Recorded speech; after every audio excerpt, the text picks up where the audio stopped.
देखो ચૂંટણીના અંદર હારજીત લાગે છે. બે પહેલવાનો ચૂંટણી લડતા હોય ને, એક પહેલવાનો હાર છે ને એક જીતે. હારજીત તો લાગેલી છે. હારજીતથી તો કંઈ ગમ નથી, પણ જે વાત કરતા હોય આપ સૌ, તો મેં 40 વર્ષ સુધી લોકોની બિનસ્વાર્થ કામ કર્યું. વાઘોડિયાના ધારાસભ્ય રહ્યો હોય કે 11 વર્ષ કોર્પોરેટર વડોદરા શહેરનો રહ્યો, પણ નાત જાત ભેદભાવ વગર કોઈ બી આવ્યો હશે, નિસ્વાર્થ વિના મૂલ્યે એમના કામો કરવાના પ્રયાસ કરે. ભાજપ અને પોલીસને ચેતવણી આપ્યા બાદ અને એની સાથે સાથે વડોદરામાં જે પોસ્ટર વોર ચાલી રહ્યું છે એને લઈને પણ નિવેદન આપ્યું ને હવે મધુ શ્રીવાસ્તવ ફરી એકવાર મેદાને આવ્યા છે. હવે કઈ બાબતને લઈ અને તેમના દ્વારા નિવેદન આપવામાં આવ્યું છે એની વિગતે ચર્ચા કરીશું અને ખાસ કરી અને વડોદરામાં હાલ જે રાજનીતિ ચાલી રહી છે એ પણ સતત ચર્ચામાં છે એની પણ વાત કરીશું. નમસ્કાર, હું છું ઉજ્જવલ અને આપ જોઈ રહ્યા છો નિર્ભય ન્યૂઝ. સ્થાનિક સ્વરાજ્યની ચૂંટણીને લઈને જો ઉમેદવારોએ ફોર્મ પરત ખેંચવાની વાત કરવામાં આવે તો કોંગ્રેસના જે ઉમેદવારોએ ફોર્મ પરત ખેંચ્યા એવી ઘટનાઓ જો સામે આવી હોય તો ખાસ કરી અને વડોદરામાંથી સૌથી વધારે આવા કિસ્સા સામે આવ્યા છે. આ જ તમામ ચર્ચા અને તમામ બાબતોની વચ્ચે હવે મધુ શ્રીવાસ્તવ કે જેઓ સતત કોંગ્રેસને આગળ લાવવા માટે વડોદરામાં પ્રયાસ કરી રહ્યા છે અને હવે ફરી એકવાર તેમણે એક નિવેદન આપ્યું છે. વધુમાં જો ચર્ચા કરીએ તો ખાસ કરી અને મધુ શ્રીવાસ્તવે કહ્યું છે કે જેનામાં દમ હોય તે આવી જાય, હું મેદાનમાં નીકળ્યો છું. એટલે અહીંયા સીધો જ સંદેશ સ્પષ્ટ છે કે કંઈ પણ બાબત હોય, કોઈને પણ સામે આવવું હોય એ આવી જાય. પરંતુ હવે આ ચૂંટણીના મેદાનમાં ક્યાંક ને ક્યાંક મધુ શ્રીવાસ્તવ હવે મેદાને આવી ગયા છે. વધુમાં સમગ્ર બાબતને લઈ અને તેમના દ્વારા શું કહેવામાં આવ્યું એ પણ સાંભળી લઈએ. નારાજ થઈને એટલે તો કોંગ્રેસને બિનશરતી સપોર્ટ આપ્યો છે અને કોંગ્રેસમાં હવા પૂરીને કોંગ્રેસને કોર્પોરેશન અંદર બહુમતી લાવવાના પ્રયાસ કરવામાં છે.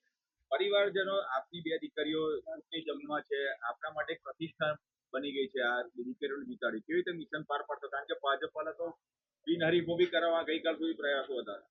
देखो ચૂંટણીના અંદર હારજીત લાગે છે. બે પહેલવાનો ચૂંટણી લડતા હોય ને, એક પહેલવાનો હાર છે ને એક જીતે. હારજીત તો લાગેલી છે.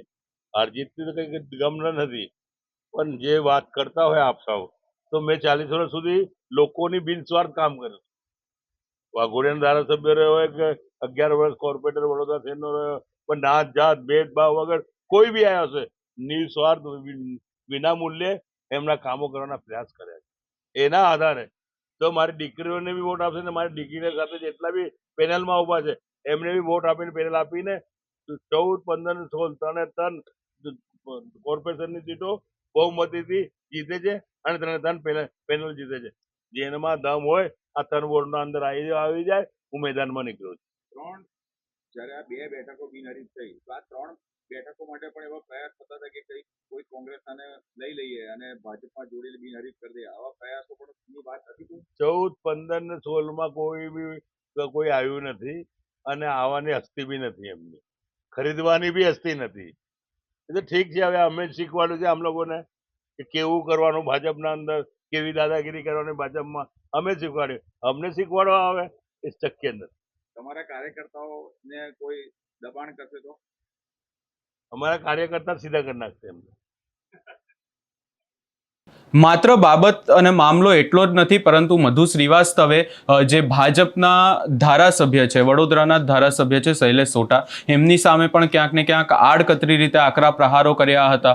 વડોદરામાંથી પોસ્ટર વોર પણ સામે આવી છે કે જ્યાં પોસ્ટરોને લઈ અને અનેક વિવાદો થઈ રહ્યા છે. એવા અનેક જગ્યાએ પોસ્ટર લગાવવામાં આવ્યા હતા અને એની ઉપર એવું લખવામાં આવ્યું હતું કે કોંગ્રેસીઓએ આ વિસ્તારમાં આવવું નહીં અને કોંગ્રેસના નેતાઓને પ્રચાર કરવા માટે પણ એ વિસ્તારમાં ન આવવું, એવા અનેક બોર્ડ લાગ્યા હતા. ત્યારબાદ પણ મધુ શ્રીવાસ્તવે ખુલ્લી ચેલેન્જ આપી હતી કે અમારા જે ઉમેદવારો છે એ વિસ્તારમાં આવશે જ અને આ જે બોર્ડ જેને પણ લગાવ્યા હોય, પોસ્ટર જેને પણ લગાવ્યા હોય, એ લોકો પોસ્ટર ઉતારી દેજો. અને ત્યારબાદ પણ અનેક ચર્ચાઓ થઈ. મધુ શ્રીવાસ્તવની જો વાત કરીએ તો એમની બંને દીકરીઓ પણ આ વખતે કોંગ્રેસ તરફથી ચૂંટણી લડી રહી છે અને એની સાથે સાથે અન્ય 2 ઉમેદવારોને લઈને મધુ શ્રીવાસ્તવ સૌથી વધારે ચર્ચાઓ કરે છે.